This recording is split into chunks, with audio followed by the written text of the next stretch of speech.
Guys, today I have with me Mayor Eddie Melton. He is the mayor of a city that is in the news because of a power outage. We're talking to none other than Gary, Indiana Mayor Eddie Melton. Um, we know Gary, Indiana from the Jackson family, but today we know it from a power outage that has tens of thousands of people still without power 2 weeks after a major storm that hit on August 11th. Um, Mayor, tell us the current state of the city. Yeah, current state is frustration, anger, and fear for some folks. And I'm doing my best as mayor to bring some level of comfort and ease, let folks know that we are doing everything that we can to add the pressure to the utility company to get everybody restored. So as we move forward right now, we're just asking folks to continue to stay in communications with the city of Gary on all of our platforms so you can receive accurate information because there's a lot of misinformation that residents are receiving from people that scamming and trying to take advantage of us. Wow. And as you talk about fear, there's, schools are closed, businesses are closed. You're also talking about people fearful of crime because in the dark things can happen and people are staying awake. And when you talk about the electricity company, Northern Indiana Public Service Company says this is unprecedented and widespread, but they also say that no service territory is the same.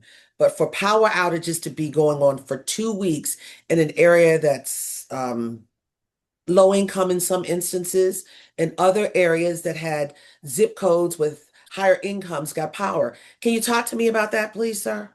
Yeah, just to give some context about the storm itself, it is an unprecedented storm. Indiana has never in its history seen this level of wind and this level of destruction. In Northwest Indiana, where I am, I'm 35 minutes from downtown Chicago to give folks context of what Gary, Indiana is for those that don't know. And that windstorm reached from the far west side of the Indiana-Illinois border, 3 counties over.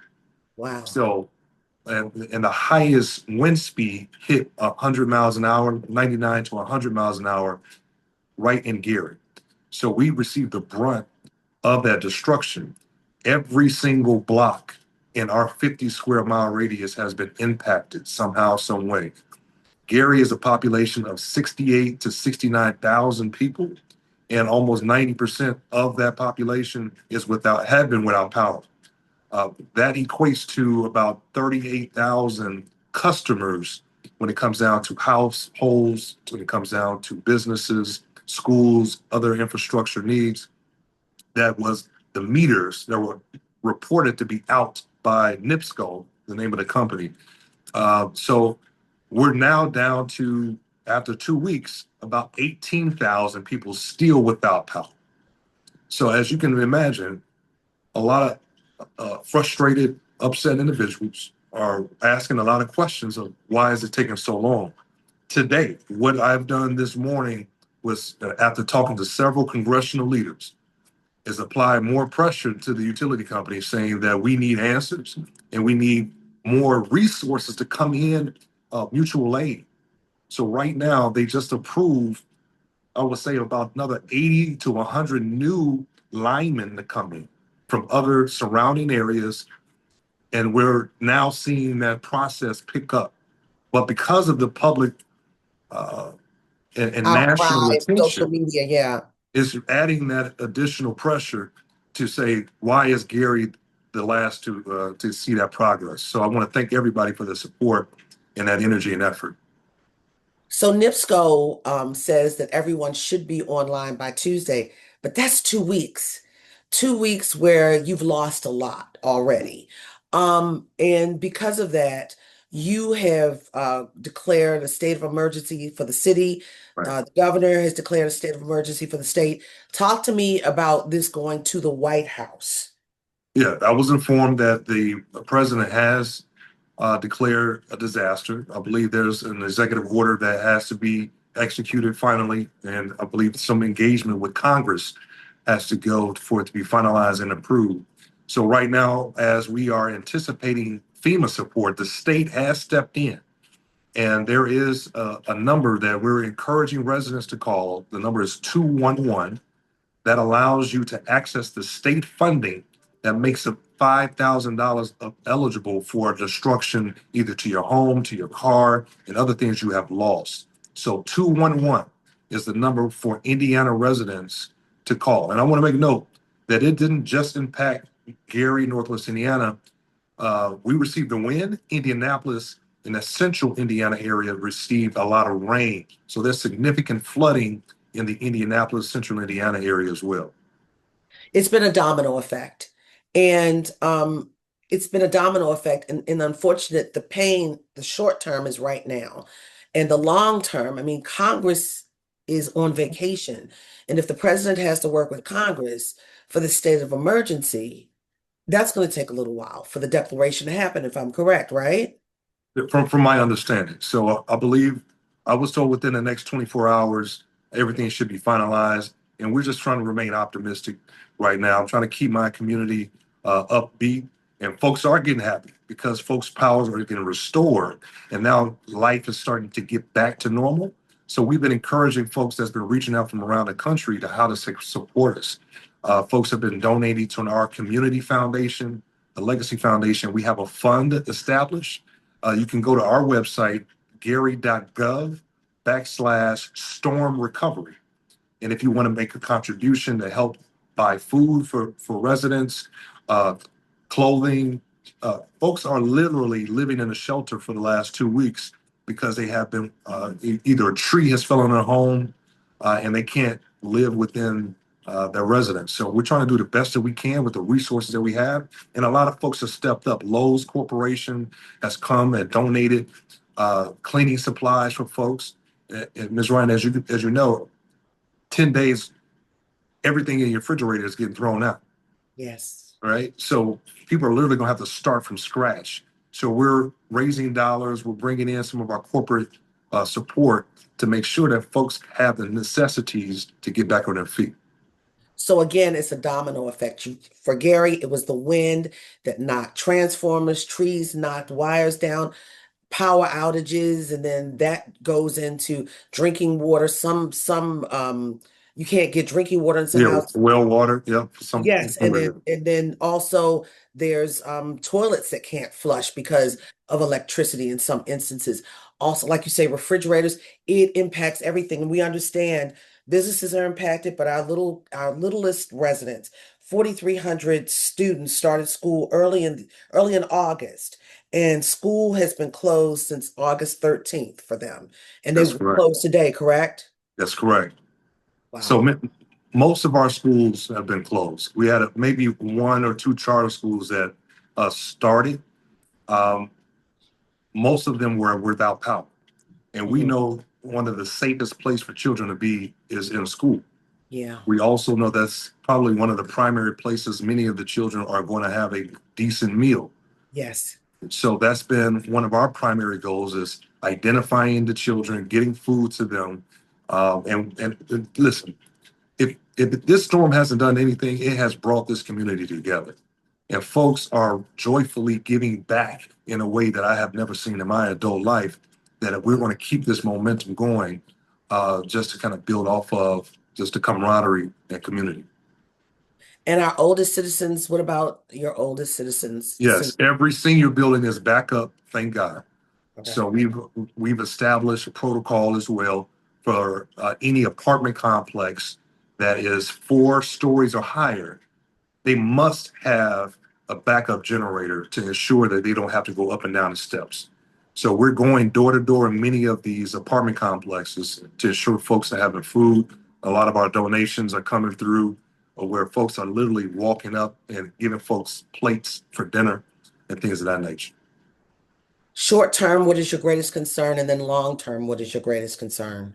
Greatest return concern is going to be the recovery efforts of the people that once the main grid is back up, there are still going to be people that's not going to have power because the weatherheads have been stripped off their home because of trees destructed. And as a homeowner, you know that weatherhead is the homeowner's responsibility. So we're working with our philanthropy entities now, the Legacy Foundation, to identify the funding to have contractors make those repairs, and we were financing that through our charitable contributions.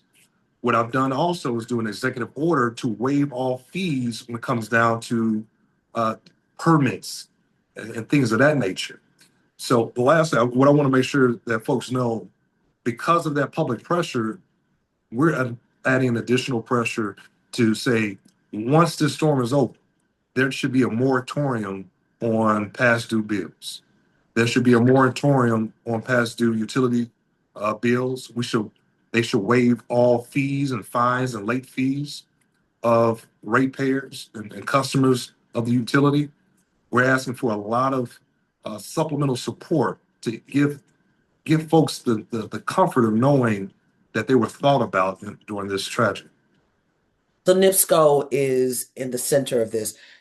Do you feel they've done enough? Did they do an adequate job, or you are very upset still with them? Listen, I think there's a lot of uh, gaps in which we got to revisit once it's done. Number one, we have to revisit the infrastructure and its age and its resiliency. Listen, we had 6 storms last year. This year, we've already had 14 storms Wow. in the Midwest area that have been very tragic and some devastating to neighborhoods.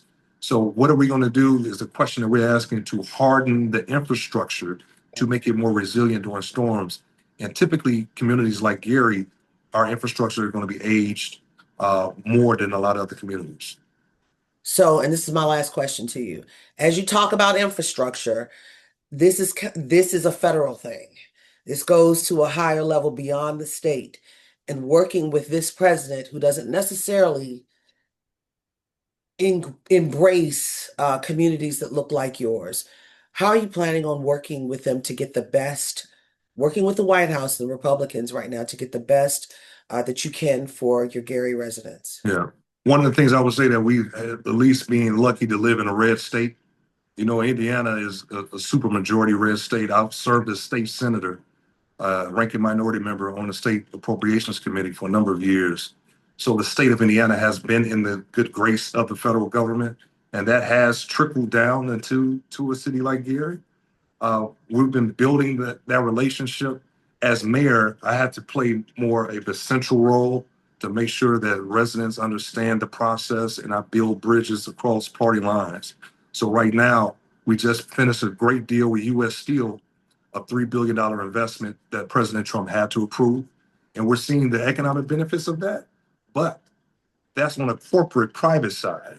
We Yeah. need to sit and have more dialogue and conversations on communities like Gary, Rust Belt cities that have endured devastation from automation of our industries, to loss of either the steel industry, the auto manufacturing industry that lasted 50 and 60 years, that took a downturn. What are we doing to revitalize these type of cities? Yeah. Mm. Literally, you're going to have to rebuild the bridge physically and literally. Thank you, Mayor Melton, for your time in the midst Thank of you. this crisis and this devastation, this state of emergency for the city. The state of emergency that you've declared for the city, the state has declared, and we're waiting for the White House and Congress to come together to declare a state of emergency in your area, particularly Gary, Indiana. Thank you so much. We're going to keep up with you and see what happens. If, And if I yes. can share one last thing that I want people to remember about Gary, Indiana. A lot of folks don't remember the great history of us. They remember the Jackson family. They remember Denise Williams, who just made a contribution to our fund. And thank you to Glenn Robinson, former basketball and NBA Hall of Famer, just made a $100,000 contribution. Mhm. But Gary was the home of the first Black mayor in the country, Mayor Richard Gordon Hatcher. Mayor Richard Gordon Hatcher was elected in 1968. And in 1972, they had the National Black Political Convention right here in the city of Gary. So Gary has been a very central focal point when it comes down to just the upliftment of government, especially for communities like Gary across the country. So Mayor Hatcher was a mentor of mine. Mayor Hatcher was the chairman of Jesse Jackson's presidential election of 84 and 88. So because of that history, and because of so many people that have come through Gary to cut their teeth on the political front, Gary is America's city, and we have It's given so American much. history. It's American history.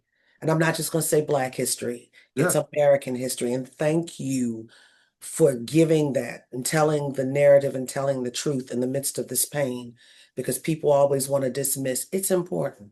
And yeah. we thank you, sir. Thank you. Gary will be the greatest American comeback story that you ever heard of.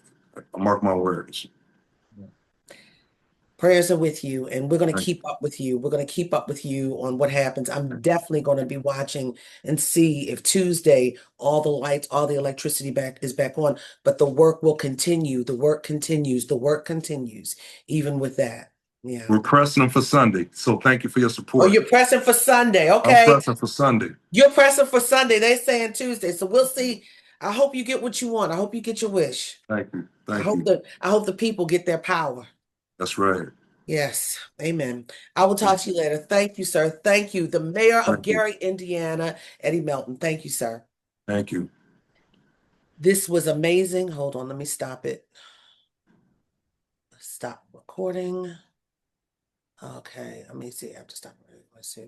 Notification cloud.